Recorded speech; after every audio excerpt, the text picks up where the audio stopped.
Bonjour Barbara. Bonjour. Comment C'est tu vas? gentil de prendre du temps pour être avec moi ce matin. Bah, de rien. Tu vas bien? Très bien. Tu nous emmènes où là? Bah écoute, on va faire un petit tour près de Marlenheim. On est dans l'Alsace-Bossu. Il fait moyennement beau. Bon, ça pourrait être pire hein, Oui. pour le mois de novembre. Alors Bruno, je t'ai demandé de t'interviewer parce que j'aimerais que tu nous parles de ta méthode. Tu as un site qui s'appelle Ressources Actualisation. Ressources Actualisation, Voilà. tout à fait. En un mot. En un mot. Commençons. Cette méthode, en fait, c'est le fruit d'années de recherche, de rencontres aussi avec des maîtres indiens, tibétains, des chercheurs occidentaux aussi. On a pu codifier une méthode qui soit adaptée à la mentalité occidentale. Parce que toi, tu es très inspiré par les maîtres tibétains et oui, bouddhistes. parce que j'ai passé 15 ans avec un grand maître tibétain du nom de Shimed Rinzing Rinpoche. Tu peux répéter? Parce que tu me l'as déjà dit 3 fois, mais j'ai du mal. Rinzing Rinpoche. Il est considéré dans la communauté bouddhiste comme un très grand maître et une très haute réalisation. J'avoue que quand je l'ai rencontré, j'étais vraiment subjugué parce que cet homme a incarné cette force tranquille, cette force calme, posée. Et pour moi, quand je l'ai rencontré la toute première fois, il était en quelque sorte la réponse que je cherchais. C'était un homme absolument extraordinaire. Mais je ne suis jamais devenu bouddhiste pour autant. Voilà, t'as pas quand même franchi ce pas-là. J'ai eu la chance en fait de le côtoyer, surtout en privé. Alors, qu'est-ce que dans ta méthode, celle que tu proposes, qu'est-ce qui est différent? En quoi ton approche est originale? Alors d'abord, c'est une démarche qui est neutre, qui est libre de toute autre orientation philosophique, spirituelle. Donc il ne faut pas être bouddhiste pour adhérer à ta méthode. D'ailleurs, dans mes cours, j'ai eu des juifs, j'ai eu des chrétiens, et puis j'ai eu un très large public. Je l'ai enseigné à France 3 dans le cadre de la gestion du stress et de l'épanouissement personnel.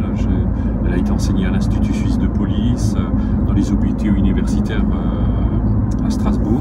Ah oui, d'accord. Donc, et puis il y a un très large il y a un grand public panel, en bénéficié, tout à fait. Donc c'est une méthode qui se déroule sur 3 cycles distincts. Le premier cycle, c'est les bases fondamentales. Le but, c'est d'acquérir plus de stabilité, de recul par rapport à ses émotions.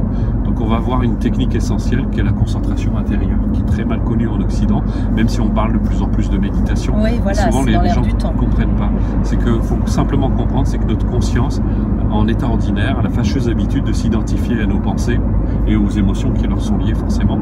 Et là, la pratique de ce premier cycle, c'est d'acquérir cette stabilité, ce recul par rapport aux pensées et aux émotions, de façon à ce qu'on ne suive plus ces pensées. Voilà. C'est un cours qui s'étale sur 7 semaines de cours. D'accord. À raison d'une leçon par semaine, et entre chaque semaine qui sépare les cours, la personne va s'entraîner.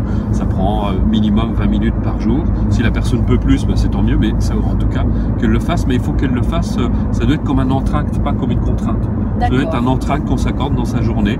On fait une pause en quelque sorte, on se dit bah voilà, je vais prendre du temps pour moi. Et c'est très important parce que prendre du temps pour soi, ça veut dire que pendant 20 minutes, je me prends enfin en considération. Je m'occupe de moi. Ce qui est très différent souvent on fait, les gens me disent mais c'est pas égoïste, je dis non, c'est très différent de se préoccuper de soi. Là on s'occupe sainement de soi.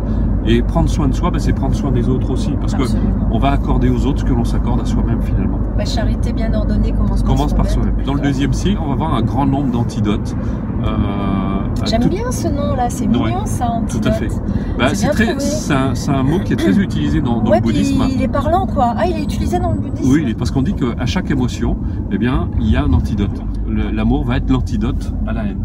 C'est-à-dire qu'on peut pas, pendant qu'on éprouve de la haine, on peut pas éprouver de l'amour en même temps. Mais il y a beaucoup d'antidotes qui sont proposés dans ce cycle 2. Et entre autres, un des grands fléaux, surtout de notre culture très judéo-chrétienne, un antidote à la culpabilité. C'est comme disait un auteur américain, si vous vous sentez coupable, c'est très bien, mais débarrassez-vous-en. Donc là, voilà. Donc il y a un exercice vraiment complètement consacré à ce sujet.